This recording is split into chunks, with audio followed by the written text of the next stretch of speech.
Shalom Bapa dan Ibu, saudara-saudari yang dikasihi Tuhan Yesus Kristus. Hari ini Senin 25 September 2023. Saya Pendeta Hendro Seljateng bersama istri Ibu Diana akan bergantian mengajak Anda untuk mengikuti renungan harian yang dikeluarkan oleh Sinode Gereja Kristen Oikumene di Indonesia dengan berpedoman pada pola pembacaan Alkitab 4M, yaitu menerima, merenungkan, melakukan, dan membagikan firman Tuhan. Sebelum kita mendengar firman Tuhan, mari kita berdoa. Ya Allah Bapa, di dalam nama Tuhan Yesus Kristus, kami bersyukur kepadamu di pagi hari yang indah ini.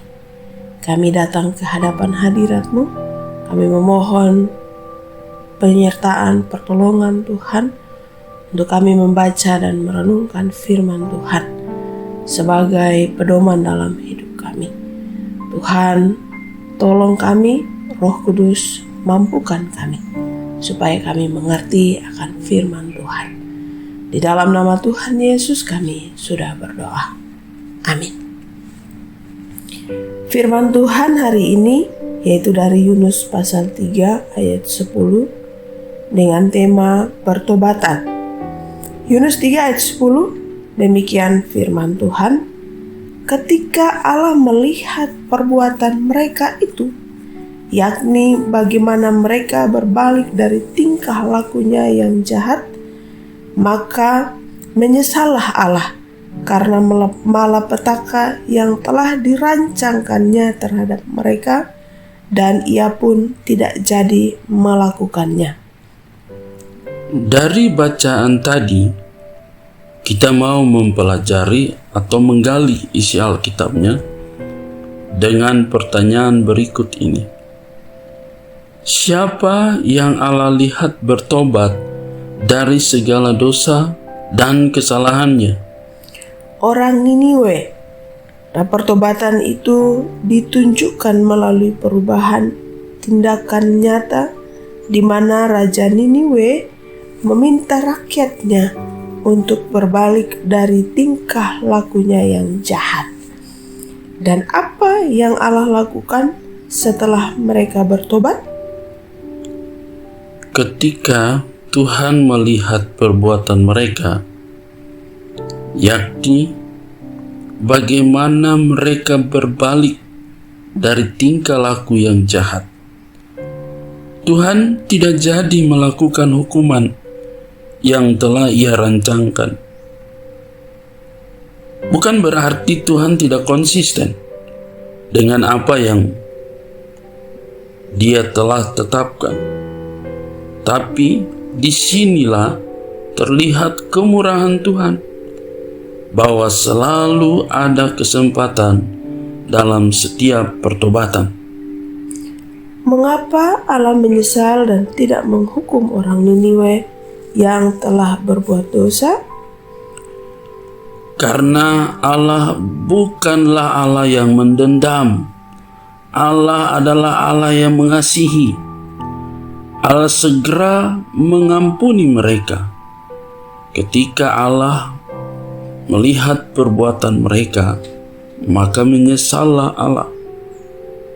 Berapapun besarnya kejahatan Niniwe, asalkan pertobatan dengan sungguh-sungguh, Allah pun memberi pengampunan dan keselamatan. Kasih Allah berlimpah-limpah bagi setiap orang yang dengan sungguh-sungguh bertobat kepada Allah. Dari kisah ini, kita belajar bahwa pertobatan bukan sekedar penyataan atau janji, tetapi yang paling penting adalah perbuatan nyata yang tulus dan serius.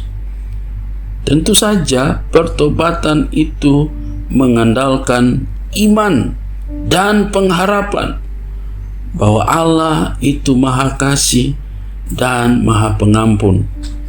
Amin.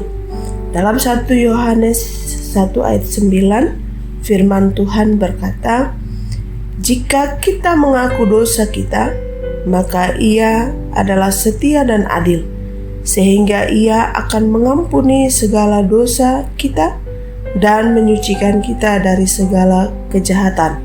Haleluya. Berdasarkan firman Tuhan, apa yang menjadi komitmen kita?